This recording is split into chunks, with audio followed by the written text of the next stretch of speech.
नमस्कार. मी प्रशांत देशमुख. खरं तर आता प्रवासात आहे. धाराशिव लातूरकडे चाललोय. पण आपल्या महाराष्ट्रातल्या अनेक जणांचे जे आपले शिवरायांवरचे व्हिडिओ ऐकतायत, काही पुस्तक वाचतायत, त्या सगळ्यांचं म्हणणं असं आहे की तुम्ही आमच्यापर्यंत रोज शिवरायांविषयीच्या वेगवेगळ्या गप्पांच्या माध्यमातून पोहोचा किंवा आम्हाला शिवरायांविषयी तुमच्याकडून जाणून घ्यायला आवडेल. आणि ते रोजचं तुम्ही छोटी छोटी कथा सांगितलीत तरी चालेल. मग पहिला प्रयोग तर आपण असा सुरू केला आहे की हे जे जय शिवराय पुस्तक आहे याच्यात 55 प्रकरणं आहेत.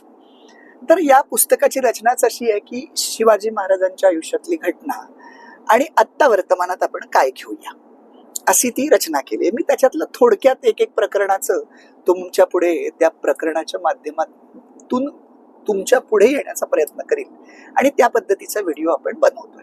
पहिले तर तुम्हाला विनंती आहे की आमचं चॅनल सबस्क्राईब करा, म्हणजे तुम्हाला शिवरायांविषयी अनेक कथा ऐकायला मिळू शकतील. या जय शिवराय या पुस्तकातील 5वं प्रकरण आहे माणूस वाचूया. आता या 5व्या प्रकरणात माणूस वाचूयामध्ये काय केलंय, काय सांगितलंय, तर राजांनी अफजल खानाला कसं वाचलं. म्हणजे या प्रकरणाचा उद्देशच हा आहे की तुम्ही जर माणूस वाचायला चुकलात तर तुम्ही अपयशी होणार. जीवनातल्या यशस्वी माणसांचा जर तुम्ही विचार केलात तर त्यांनी माणसं वाचली. मग या प्रकरणात शिवरायांचं काय उदाहरण दिलंय की त्यांनी अफजल खानाला वाचलं होतं. काय वाचलं होतं तर अफजल खान लोभी आहे हे राजांना पक्क माहिती होतं, राजांनी ओळखलं होतं. मग त्याचा लोभ जागृत व्हावा याच्यासाठी राजांनी काय केलंय बघा.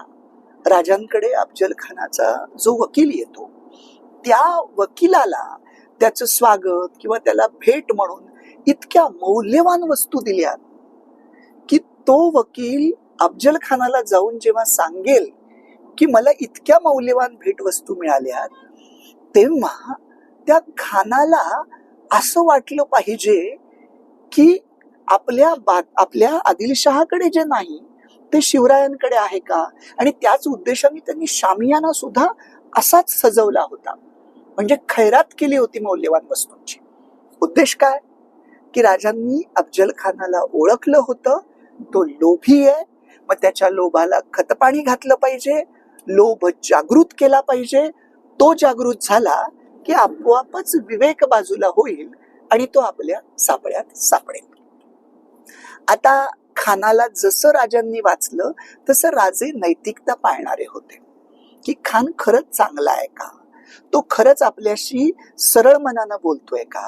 मग हे ओळखण्यासाठी राजांनी काय केलं की आपला वकील जो खानाकडे पाठवलेला होता त्या वकिलाबरोबर काही हुन्नरबाज माणसं दिली होती आणि वाईमध्ये त्या हुन्नरबाज माणसांना आणि खानाला भेटायला जाणाऱ्या हुन्नरबाज माणसांना आणि वकिलांना सांगितलं होतं की तुम्ही नुसतं खानाची भेट नका घेऊ, तिथे त्याच्या सरदारांना भेटा, त्याच्या सैनिकांना भेटा आणि भेटल्यानंतर तुम्हाला काय करायचंय की भेटल्यानंतर तुम्हाला त्या ठिकाणी हे समजून घ्यायचंय की खानाच्या मनात नक्की काय आहे, म्हणजे त्याचं जे मन आहे ते काय म्हणतंय, त्याचं अंतरंग कसं आहे ते अंतरंग ओळखा. आणि राजांनी ओळखलं. राजांच्या माणसांनी येऊन सांगितलं की भेटीच्या समयी धरावा असं खानाचं अंतरंग आहे. म्हणजे शिवरायांना शिवाजीला भेटीच्या समयी धरावा असं त्याचं अंतरंग त्या माणसांनी शिवरायांना येऊन सांगितलं. आता हे अंतरंग ओळखल्यानंतर राजे काही गप्प बसतात. आता मी इथे शिवाजी हा एकेरी उल्लेख म्हणजे त्यांच्या उद्देशानं केलाय की त्याचं खानाचं अंतरंग कसं आहे हे तितक्याच प्रभावाने समजण्यासाठी. आपण तर आपल्या राजांना शिवरायच म्हणतो किंवा छत्रपती शिवाजी महाराज म्हणतो, म्हणजे आमच्यासाठी ते शिवबा असतात, शिवाजी महाराज असतात, छत्रपती शिवाजी महाराज असतात, शिवराय असतात. पण अफजल खानाचं अंतरंग काय होतं तर शिवाजीला भेटीच्या समयी धरावा असं त्याच्या अंतरंगातलं असलेले बोल आणि असलेल्या भावना होत्या. आता ही सगळी माणसं आपल्या शिवरायांना येऊन हे सांगतात. राजांना त्याचं अंतरंग कळतं आणि मग राजे ठरवतात आता जर खान नैतिकता सोडत असेल तर मग आहेतच वाघनख. म्हणजे इथे राजांनी खानाला ओळखलेलं होतं, पण खान मात्र राजांना ओळखू शकला नाही.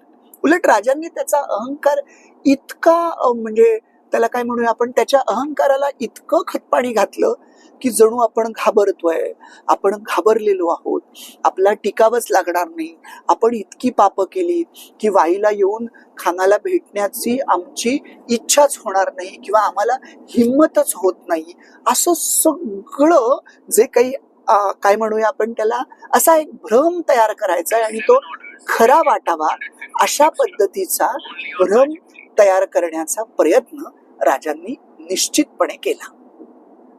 तुम्ही म्हणाल मध्येच हा काय आवाज आहे, हा आमचा प्रवास चाललाय त्यामुळे त्या प्रवासात काहीतरी मॅप लावलाय, त्याचा हा सागरनं त्याचं कौशल्य दाखवून त्याचा आवाज कुठेतरी आलाय. तर आपण आपल्या मूळ मुद्द्याकडे येऊ. तर मुळात प्रश्न असा होता की राजांनी त्याचा जो भ्रम आहे, त्याचा अहंकार जो आहे तो असा जागृत केला आणि तो सुखावत ठेवला आणि त्याला कायम असं वाटत राहिलं तो शिवाजी महाराजांकडे अगदी त्यांच्या ताकदीपेक्षाही खूप खाली स्तरावर बघायला लागला नाही, राजांनी त्याला तसं बघायला भाग पाडलं, त्याच्या अहंकाराला चेतवलं. तरी त्याचे सरदार, त्याचे मुत्सद्दी, सगळी मंडळी सांगत होती की आमचे राजे चपळ आहेत, हुशार आहेत, कौशल्यवान आहेत.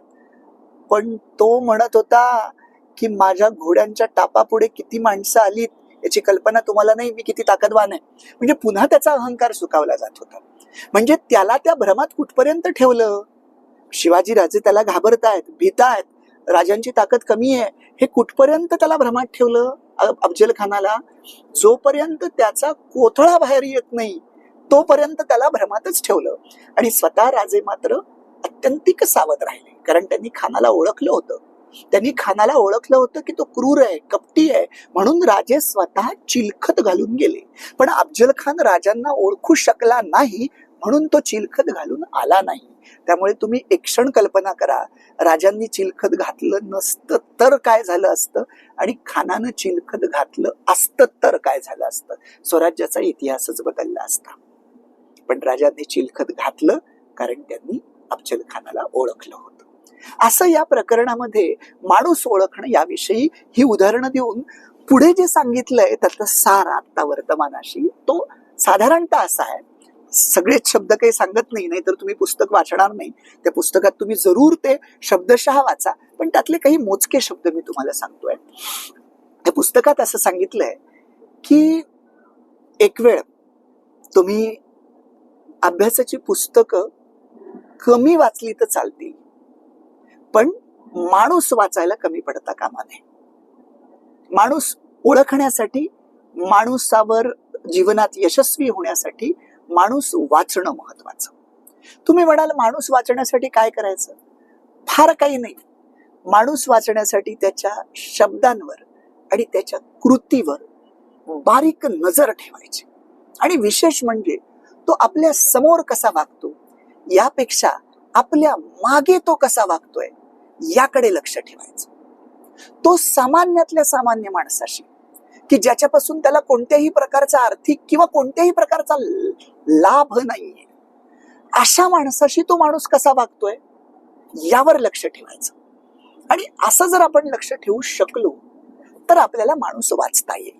अर्थात ही एका दिवसातली प्रक्रिया नाही, ही अखंड प्रक्रिया आहे. अनेक माणसं आपल्या नजरेखालून जातील, त्यांच्या कृती, त्यांच्या उक्ती, त्यांची उदाहरणं, त्यांचे सगळेच एकंदरीतच रागरंग तुम्ही निहाळायला शिकाल. तेव्हा अशी अनेक माणसं नजरेखालून तुम्ही घातलीत की मग तुम्हाला माणूस ओळखता येईल.